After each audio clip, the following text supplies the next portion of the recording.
Hello everyone, I am Majella O'Connell, Executive Director at UL Alumni. I'm also a European Studies graduate, class of 1991, and I'm thrilled to be joined today as part of UL Alumni Week 2021 by a fellow European Studies graduate. She is a tireless and fearless campaigner, first as part of the CervicalCheck scandal here in Ireland, which she exposed in 2018 by refusing to sign a confidentiality clause following a high-stakes court case. And more recently, she has become the voice of a new Dying with Dignity bill, also here in Ireland. She describes herself as an advocate. Most other people describe her as a campaigner. I like to think of her as a crusader. And she joins us today from her temporary base in Washington. And honestly, I feel like a fangirl finally getting to chat with my hero. I am delighted to introduce the incredible Vicky Phelan. Welcome, Vicky. Hi, Majella. Thank you very much for that introduction. Jesus, I often feel when people introduce me, I often feel I don't live up to it. It feels really strange, you know. Well, every word of that is true, and I know it's echoed by so many, which actually leads me into my very first question, which I think has been a recurring theme, Vicky, of your story right from the outset, and something you've spoken about many times, the kindness of strangers.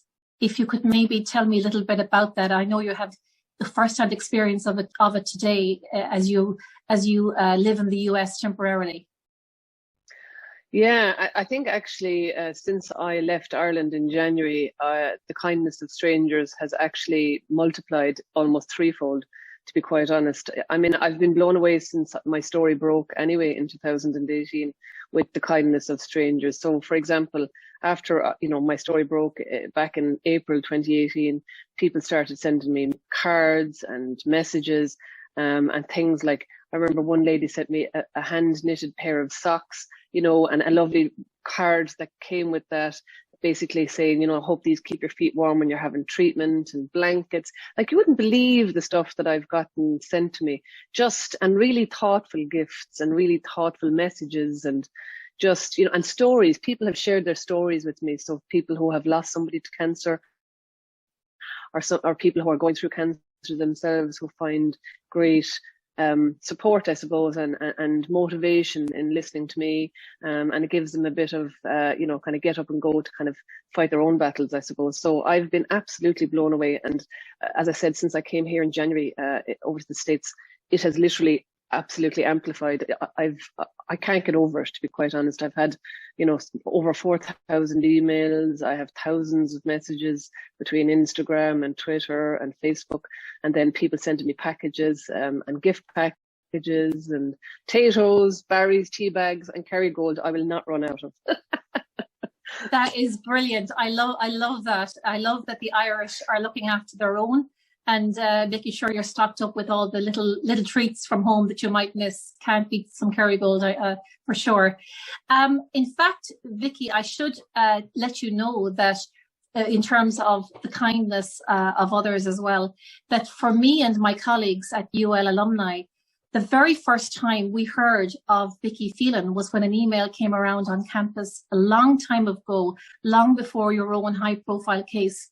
And it was an email inviting us, all the campus, in fact, to a coffee morning that your colleagues at the International Education Division had organised. So what many people won't know is they might not know you're a UL graduate, but they might even less know that you used to work in UL. And we went along that day, myself and all of the staff from the office. We literally downed tools, which is a rare thing for us all to go together. And just to go over to Ego 10, throw in our couple of quid, which at the time we knew was going to contribute to the cause, if you like, that you had begun to really, I suppose, be your own advocate in terms of your own healthcare. And again, that's a recurring theme. When people think of Vicky Phelan, they think of somebody who has taken control. And I think that alone speaks to not just a great strength of character for you, but also, I think, encouragement for others perhaps to do the same. If you could maybe tell us more about that. What drives you to do your own research? How do you do it? And really what advice you might have for others who might be in a predicament. Thanks for that, Majella. Yeah, actually that event that you're talking about that you were at in Ego 10 was a fundraising initiative before my court case was taking place, and it was a friend of mine who I worked with in the international office, Eileen Carroll, who organised that actually. Because at that stage I was applying to a clinical trial in America, and I didn't know how long this court case was going to take, nor did I know what this court case was going to end up being, you know, this massive case that broke open a huge story. I mean, at that stage I knew nothing except that I needed to try and keep myself alive. And one of the things that I was doing at that stage, Majella, was researching. I've been very lucky that I have got really, really good research skills. And I think it's something that graduates or students, even when you're a student in college, you don't appreciate some of the skills that you learn in college that you will actually end up relying on at some point later on in life. So research skills are something that I have relied on hugely in my effort to keep myself alive, really. And I don't think students appreciate that enough. You know, you have to do your final year project, and students kind of do it. It's like a tick the box exercise for a lot of people. Oh God, I have to go off and do this big project. But the skills you'll use to research that project, you may not ever use whatever you researched, you know, again, but it's the skills that you use to research a topic that actually are invaluable, to be quite honest, when it comes to real life. So, you know, when you're researching a topic for anything in college, whether that's an essay or a project, you know, you're using skills. So you're using critical thinking skills, you're evaluating materials that you're looking at to decide whether or not this is useful for the essay or not, or this is something that is a, you know, reputable source. So same thing applies when you're looking at your health. And I always say this to people, you know, not everybody has, you know, the type of research skills that I have, but you know, people could still use their own judgment, I think, and you know, look at, you know, get to know your own illness as well as you can. So whether that's diabetes or cancer or whatever it is that your illness is, I always say to people, you know, do not take a back seat with your illness. You know, you need to take a front seat.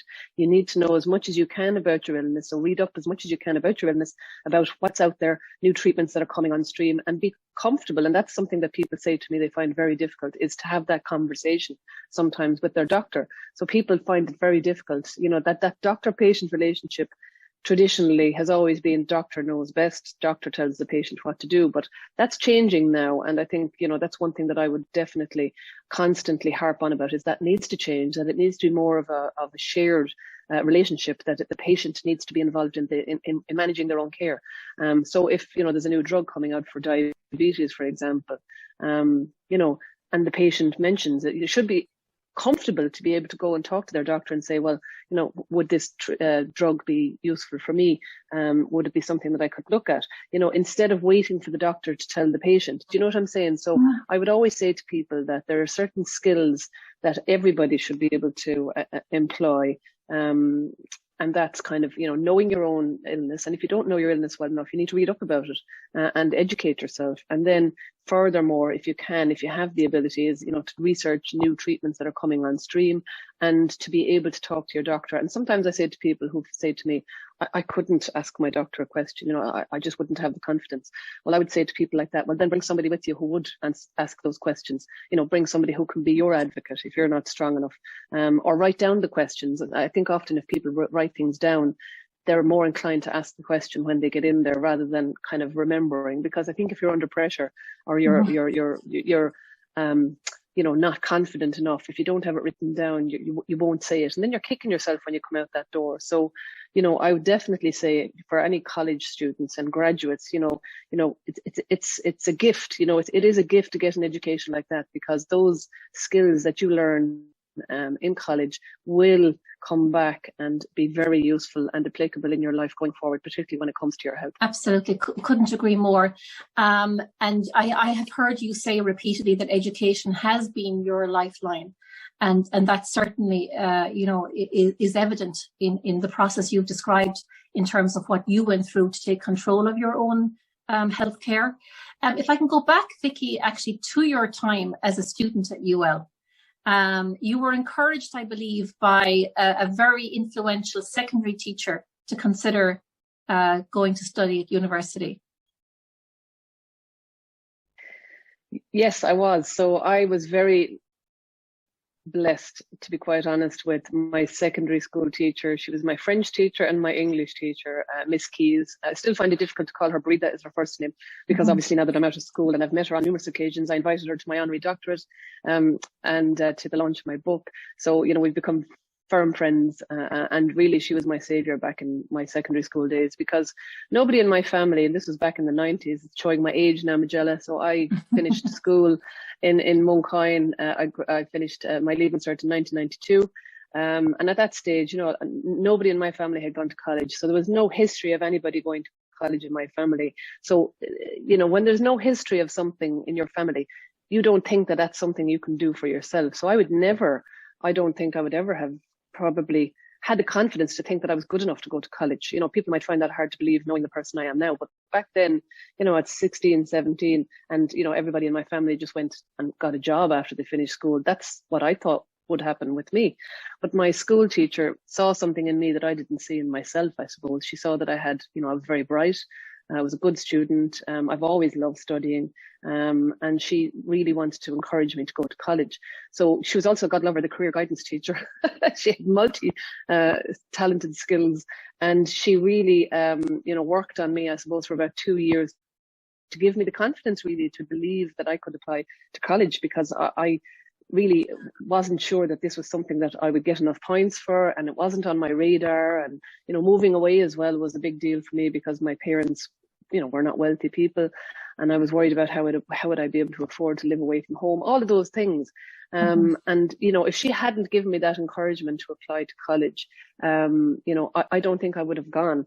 And, you know, she was so clued in on the type of student that I am, that she knew that UL would be a perfect fit for me, because UL, unlike maybe UCD and UCC, you know, has a continuous assessment system where, you know, you constantly being assessed throughout the semester. And at the time, you know, even though I was a bright student, she thought I was a bit lazy, so that would keep me on my toes. And she was so right. So I remember going to the open day at UL, and I was blown away by the campus. I just loved it. As soon as I saw it, I thought, yeah, this is for me. And I have to say, you know, I always say to people, my best years of my life were my college years. I would go back in an instant. I would concur with that myself. Having been there a couple of years before yourself, Vicky. And where did you live? Did you live in digs or on campus or in nearby housing estates? Well, for the first semester, there were trimesters actually. Do you remember that? Before there were semesters, so there were trimesters back then. So for the first 2 trimesters, I lived in digs in Oak Lawns with 5 other girls. And then we moved out en masse, the 5 of us, to the horror of our digs lady. She was not impressed. And we moved into a house actually just in Oak Lawns as well.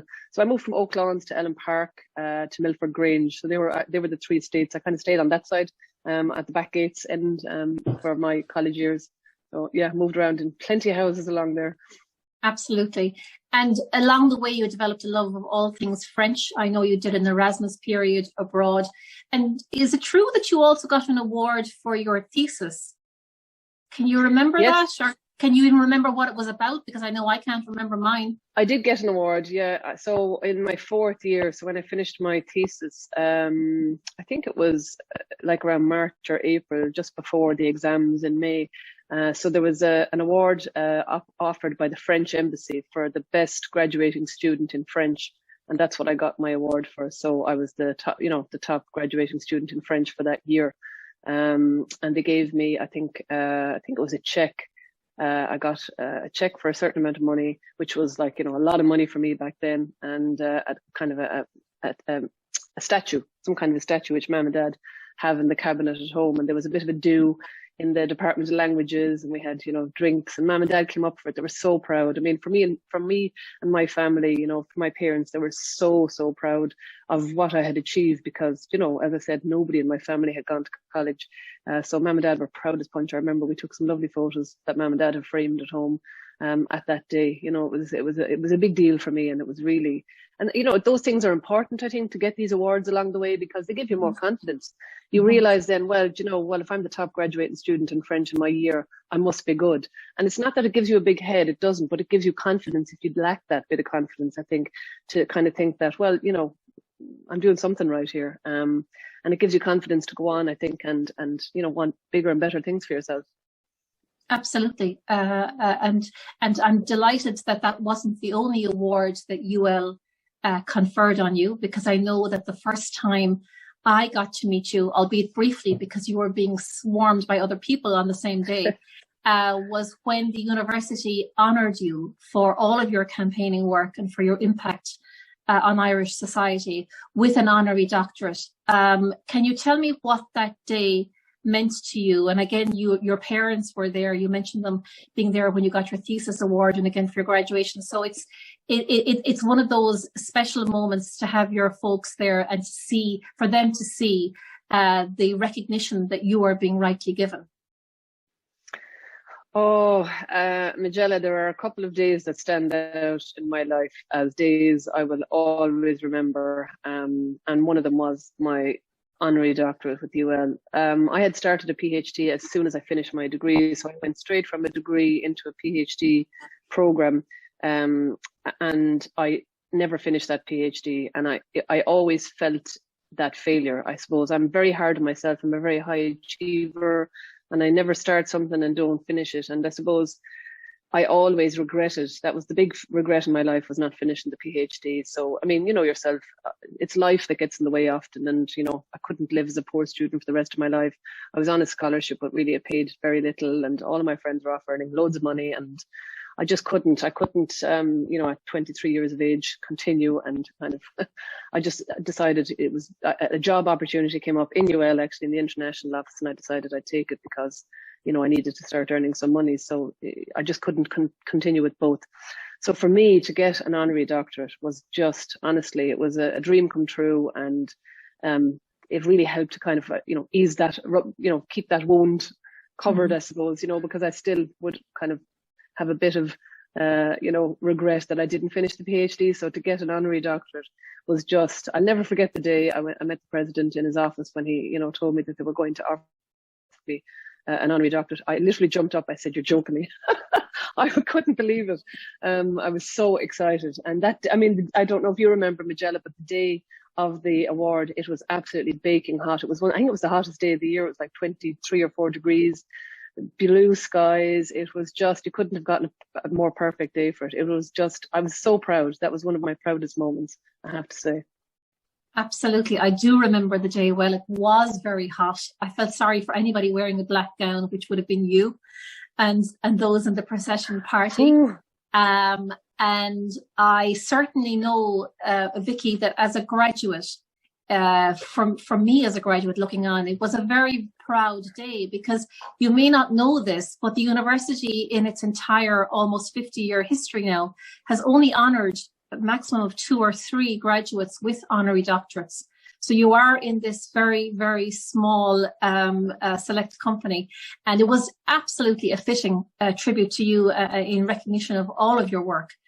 And something else too I wanted to tease with you, Vicky, because I know, again, with fellow graduates and particularly younger graduates and students who will view this interview, you've also spoken about the power of social media. And I know, social media can get a lot of negative coverage and commentary, but really you have also spoken about the power that it can bring to a campaign such as what you have been involved in. Can you tell me a little bit more about that? So I am not somebody who would have been hugely on social media, I suppose, before my story broke back in 2018. I would have been on Facebook. I didn't even have an Instagram account. Imagine, I opened up an Instagram account for the first time when this all happened. And the same thing with Twitter. And I found that, I suppose, one of the huge advantages to me for using social media throughout the past 3 years, which I think is an advantage. There are downsides to it, obviously. But for me, I've found it mainly, beneficial, is that if I want to say something and make a commentary about something that's in the media, or if I want to say something about a meeting that we've been to, maybe with the Minister for Health or Public Accounts Committee or whatever it may be, I can go on my Twitter account and I can put up a thread and tell my story in my own words. And I find that I prefer to do that and use social media to tell my side of the story, because I find sometimes, I mean, the media have been fantastic with me. I have had very, few examples where they've twisted my words or things haven't been said, or they've tried to say things that I haven't said, for example. But I just prefer myself to use Twitter to tell my own story in my own words, because I think it's more powerful, because then it's coming from the horse's mouth. Mm-hmm. I feel, people are reading something. Whereas if you do an interview, sometimes it's, a story is always done, with a certain angle in mind, from the journalist's point of view. Whereas with me, I know exactly what I want to say and how I want to say it. And then the media often come along then and take whatever I say on Twitter, and they'll make a story out of it anyway. So I have found social media, particularly Twitter, particularly for the type of campaigning work that I'm doing, to be very beneficial to kind of, and to keep a story in the media. So if things happen, myself and my fellow campaigners would constantly be on Twitter, telling people, but this is still happening, or this is not being done. So I think the power of social media is huge now, and governments do pay attention. They really do pay attention to people like me who have a very powerful following, and where people are listening to me. Instagram, I find, can be useful, particularly now when I'm over in America. I have found Instagram to be a great way of keeping in touch with everybody, because I can't possibly reply to all of the messages. So I put up a little video on Instagram about, updates on how I'm getting on or how my treatment is going. So I find Instagram is has a different purpose for me. And people like to see you. There's something about that. I think when you're away from home, people like to see you and to see that you're well. So I find Instagram is great for that. But definitely, I think the world has changed, I think. And, when you think of stories like the hepatitis C scandal that happened back in the 90s, we didn't have social media back then. None of us know what Bridget Cole would have said, she, and if she was interviewed, were her words, or were they twisted, or shaped by the media. So that's where I think social media has a huge benefit when there are things happening, and injustices particularly, that people can come out and tell their story in their own words. That's actually a very good point. And I do find the immediacy and the, if you like, the simplicity of Twitter particularly useful. I agree. I must find you on Instagram. I didn't know you were there. But certainly I have seen your Twitter contributions a lot. By the way, you describe yourself in your Twitter bio as definitely a Scorpio. Elaborate. Yes, I suppose. Well, if you think about a Scorpio, a person who's a Scorpio, what would you think? I mean, first, the most obvious thing is sting of the tail. And I am absolutely 100% that type of a Scorpio. So, I'm the type of person, if you cross me, you really better watch out, because I don't take too kindly to, somebody taking me down, or somebody having a pop at me.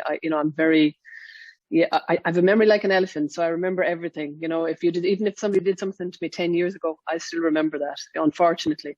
The other side of being a Scorpio, though, which is a positive, is I'm loyal to a fault. So, I'm a very loyal friend. I'm a very loyal, with my family. I'm a very family-oriented person. And I think that's what's driven me, to do what I'm doing, because I want to be there for my kids. And that is definitely a Scorpio characteristic, is, once Scorpio females become mothers, they are kind of, really focused on that job, and they will do everything in their power to be the best mother they can be. And that's exactly why I'm over here, away from my kids, because I want to be here for longer. And another, I suppose, Scorpio characteristic, which again has, definitely, I suppose, driven me in my career, but also in what I've been doing for the past 3 years, is passion. If I do something, I'm passionate about it 100%. I don't go half-hearted at something. I go at it 100%. So, people still say to me, how do you have the energy to keep doing all these things that you're doing? I'm passionate about it. If I believe in something and I get something out of it myself, I go at it, and I go at it 100% with, great enthusiasm. And that has always stood to me, I think, Absolutely. And that passion, Vicky, is so evident. It really is. You are clearly such a driven person, but it's personal. You know, you can tell it's all of Vicky in terms of what you do and what you say. By the way, back to your family, you mentioned, we know you're a mother of a gorgeous boy and girl. One of the things that I'm so happy you got to do before the world shut down with COVID was go on an amazing family holiday to New Zealand, I believe. Yes. Oh my God. It was the holiday of a lifetime now, I have to say. I remember when we booked the holiday, we booked the holiday, I think around, now it was late enough. And obviously, you know, the later you book a holiday, the more expensive it becomes. But we didn't really have a choice because I had to wait for scans. So I had a scan in September. We weren't, you know, we were flying out in December. I mean, normally if you're booking a holiday like that, most people would probably have it booked by the summer. But we couldn't take that chance because I didn't know if I'd be well enough to go. And that's, unfortunately, that's the story of my life for the past 3 years, really, you know. But, you know, you go with those things, you know, and they're the things I have to accept about my illness. But once I got the scan results back in September and my oncologist was happy for me to go, you know, I had no new tumours at that stage. So I was, you know, cleared to go to New Zealand. And for me, you know, it's a terrible sometimes way to be, but sometimes it helps, you know, because I often think, well, what if this is my last holiday, or what if this is my last Christmas? But I don't think about it kind of morbidly. I think about it, well, I'm going to milk every last drop out of this if it's my last holiday or my last Christmas. So we did so many things in New Zealand. You know, I went paragliding, my daughter went skydiving. We went in a helicopter up over the Franz Josef Glacier. Like, we did everything, you know, that you're supposed to do in South Island in New Zealand, and had the most amazing holiday. And it was just fantastic. And I suppose the reason I do all of these things and kind of, you know, do a lot of traveling, I suppose, and, you know, visit a lot of places and take my kids to different things that they might not experience, it's to make memories with my children, because I think you always remember holidays, you always remember big moments, you know. So I've had lots of experiences over the last 3 years, and I've taken every opportunity that's come my way because it has allowed me to make memories with my children. And that's what the holiday in New Zealand was about. I absolutely adored it. It's, I have to say, probably my favorite country in the whole world that I visited. I just loved it. Wonderful. And it's one of those countries on my own bucket list, I have to say.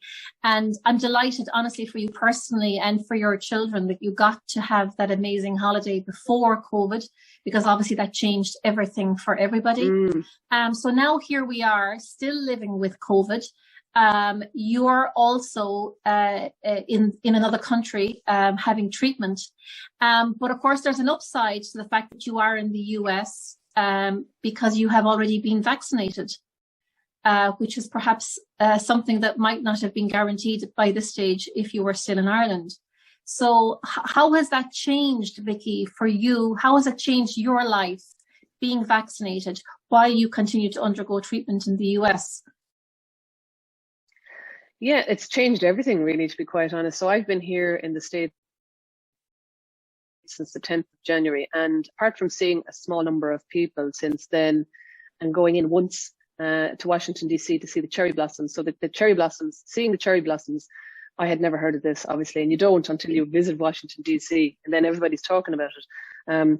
So there's this event that happens once a year in Washington, D.C. When the cherry blossoms bloom, and you have literally got a window of 2 weeks to see this, you know, magnificent sight. So people actually travel to Washington, D.C. at this time of the year just to see the cherry blossoms. So it's a big, big thing over here. And I wasn't vaccinated because it was about 2 weeks. I think it was about 3 weeks before I got vaccinated. But I decided, you know what, what if I'm never here again? And that's the way I kind of rationalize everything in my head.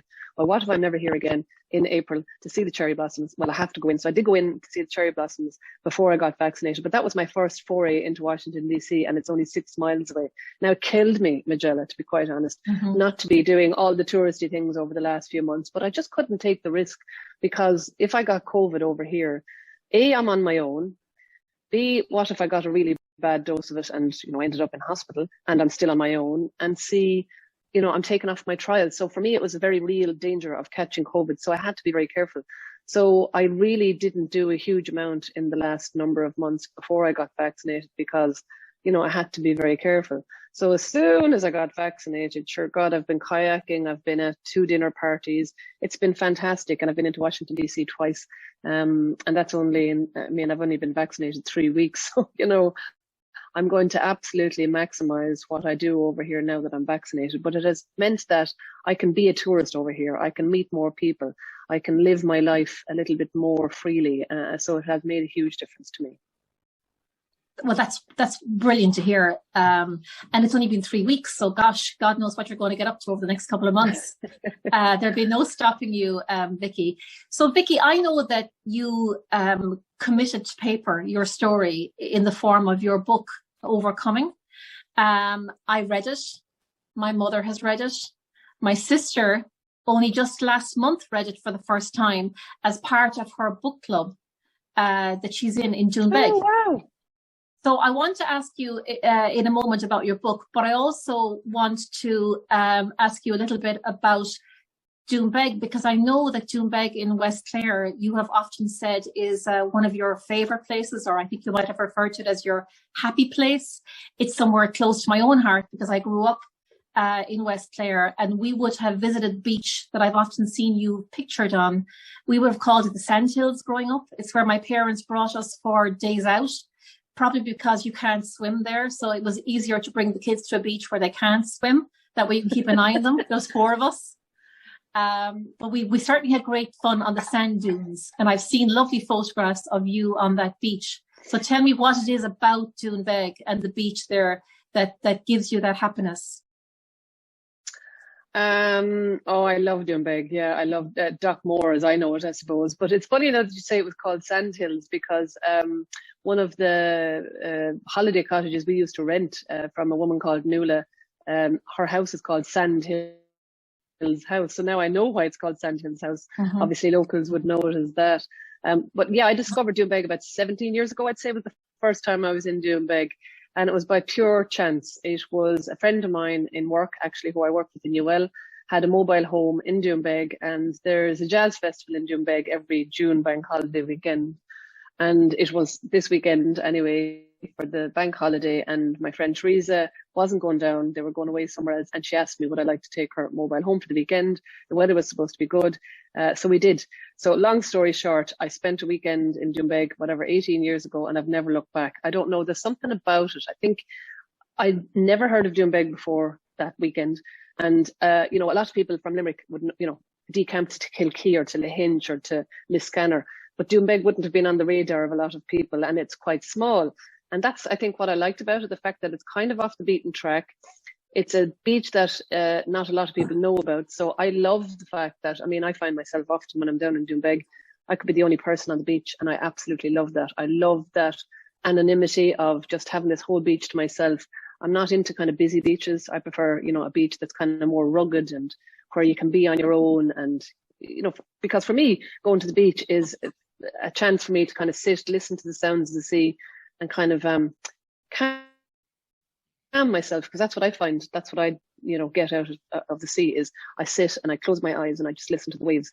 And if you're at a busy beach, you're not going to get that. So I think that's why I always gravitated to Junebeg and Dock Moor. And you can get a fabulous walk, as you know, on the beach, and I love walking. So, there's my 2 favorite things in one place, a beach and walking. So yeah, I just love it there, and I love the locals. I got involved with the jazz festival. I opened the jazz festival actually 2 years ago. I launched it for all and I know a lot of them now, so it's great. I just love it. Yeah, it's my favorite place in the world, really. Absolutely, I can relate, and I like that the wildness and the wind and the waves and the salty air. There's something that's really good for the soul when you walk that beach. And back to your book, Vicky, what kind of skills did you have to draw on or even learn to write a book? Because it's a difficult thing to do at the best of times, but especially when you're going through an illness. How difficult was that for you? It was more difficult than I actually expected it to be. I remember when I started the process, one of the good things I have had to rely on with the book was I had lots of journals. So I would say to anyone out there, if you're thinking of writing a book, keep a journal, or if you have journals, use that as your base to start off, particularly if you want to write a memoir. because that's absolutely what stood to me, I suppose, with writing this book. Because, for example, I tended to write a journal entry or keep a journal when things were bad. And as you know, many bad things happened to me in my life, so I've got quite a lot of journals. And the main reason, people often say to me, you know, why a journal? Why did you keep a journal? Because I couldn't afford to go to therapy. Simple as that. And that was my therapy. It was get it out of my head onto paper, and then I could close it and kind of forget about it, because I couldn't afford to go and talk to somebody. And often I think when you're going through stuff and you have all these feelings, they have to go somewhere.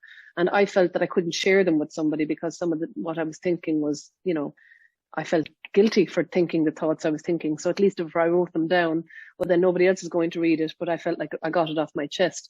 So for me, when it came to writing the book, it was great to have all those journals to start as a starting point. So as you know, I had a ghostwriter, and I remember when we met and I said it to her about these journals, and she said, are you sure you're comfortable with me reading your journals? Because, you know, journals are very, very private. And, you know, I think you tend to be more open and honest in a journal than you would be even if you were talking to a therapist, to be quite honest. And I said, no, I'm happy for you to read them, because, you know, I think you'll get a better understanding and a better sense of me and where I was at. Particularly, I suppose I kept a journal throughout periods of really bad depression. And I found journals very useful and very cathartic for me to keep a journal for that.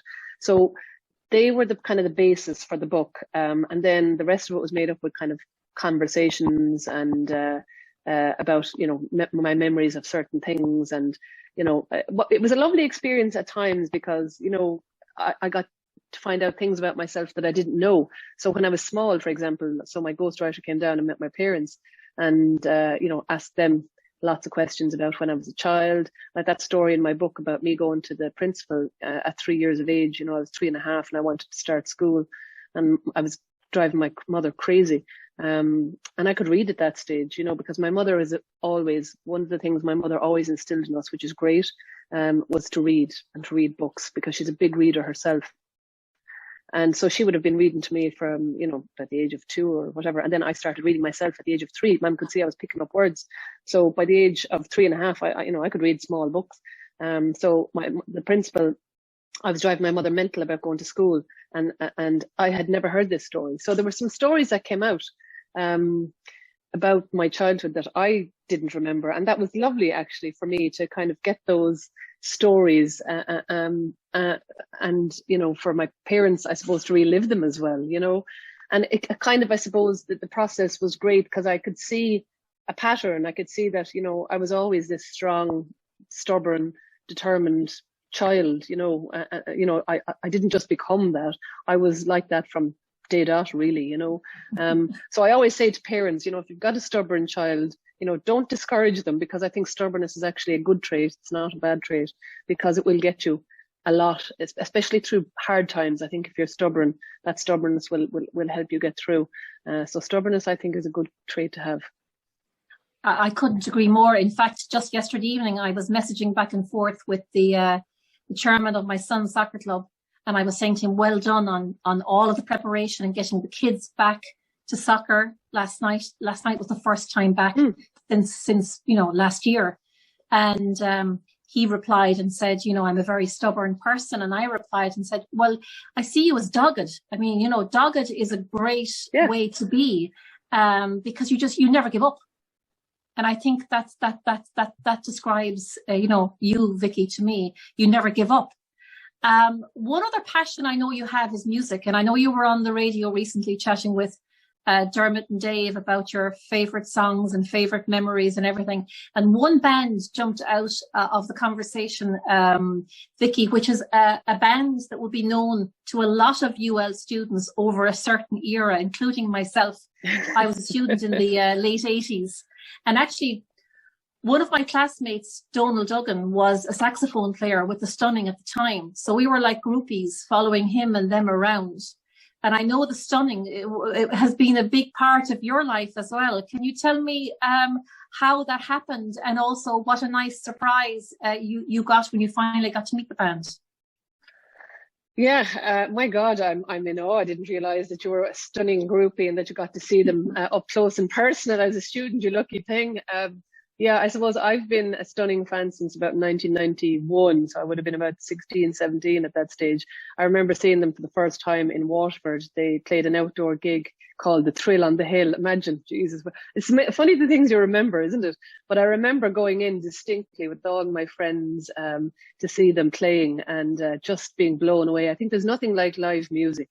You know, you just have the most wonderful memories. I think music has that ability to kind of make you speak, and no matter what age you are, I mean, I'm 46 now, but I always feel that when I listen to the Stunning, I'm back in my 20s, you know, and I think that's the ability that music has to make us feel young again, and that's what I love about it. Yeah, the Stunning, I'd probably have gone to gigs to see the Stunning in every part of the country, to be quite honest. I would have gone anywhere to see them if they were playing. So, you know, obviously I saw them a lot in Limerick when I was in UL, but I also saw them in Galway, Waterford, I saw them in Dublin on a number of occasions, and at different outdoor, you know, big gigs like Fela, things like that. But I remember at the time, so back when my court case happened, one of my neighbours knew that I loved the Stunning, and she contacted the Stunning's manager to see would they play a gig for me. At the time it was because we were doing a fundraiser, so it was before my court case finalised. And they said no, they couldn't, you know, play a fundraiser. They were gigging, I think, in London at the time. But anyway, when my court case happened and my story broke, the lads obviously saw the news and were watching this unfold. And they remembered my name. I couldn't believe this. They remembered my name. They said, Jesus, you know, because I remember having this conversation with the two lads, Steve and Joe Wall. And they said, yeah, we were sitting there going, Jesus, isn't that the woman that somebody contacted us about doing a fundraiser? Is that the same one? So they went back through the emails and it was. So they contacted my neighbour and said, we'd love to do a gig for Vicky. You know, because at that stage, you know, I was really ill. I was only just after starting on the drug that I'd got myself onto, Pembro. And, you know, nobody knew how long I had left. So fair play to them. They offered to play me a free gig. Well, you could have knocked me down with a feather. I could not believe this, that no, my favourite band were playing a private gig for me and my friends. Well, we just had the most wonderful night. Again, a bit like, you know, the honorary doctorate. That is another one of the memories that, you know, stands in my memory as one of the top, probably 5, you know, best nights of my life, really. So we had a fabulous night in June 15th. I even remember the date, 2018. And, you know, it was me and the Stunning and all of my, you know, my best friends and neighbours and my family. You know, there was about, I think, nearly 100 of us, 120 of us.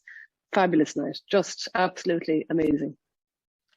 What an incredible treat, really. I'm blown away by that story. I didn't really understand the full extent of your interaction with the Stunning. Good for you, and a lovely way for them to celebrate you as well. Vicky, I'm very conscious as we come to the end of this conversation that there are probably lots of other areas that we haven't even visited. But I do know that certainly from our perspective as UL Alumni and as a University of Limerick community, that we are so closely following your story. We have done for a very long time. As I said, you are a graduate, you are a former colleague, and at this stage we all regard you as a friend. I think you've become a friend of the nation, Vicky, if I could say that. So really, you know, I was going to ask you a question about, you know, in terms of your work, your legacy, but really what's coming across to me is this legacy is still being written. There's so much Vicky yet will do.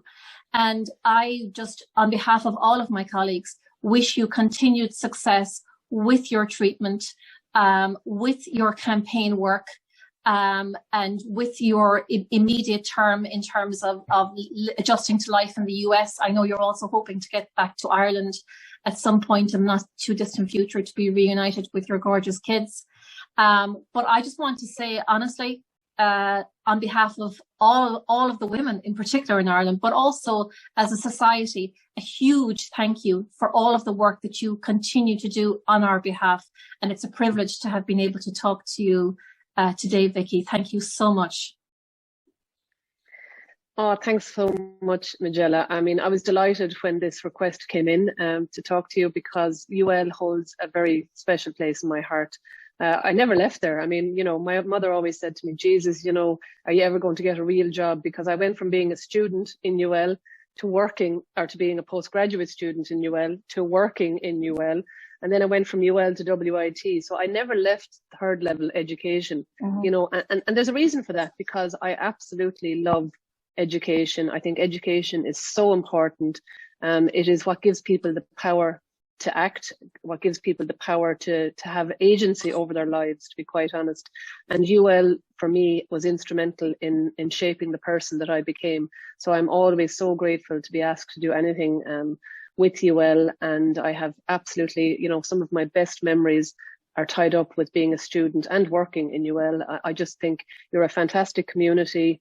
I love walking down by the banks of the river in UL, because I live literally a mile away in Anacotty. So, I mean, I'm still so very close to UL. I love walking there every day, and every day I walk there, I always think about, you know, a different time in UL, that we did this or that.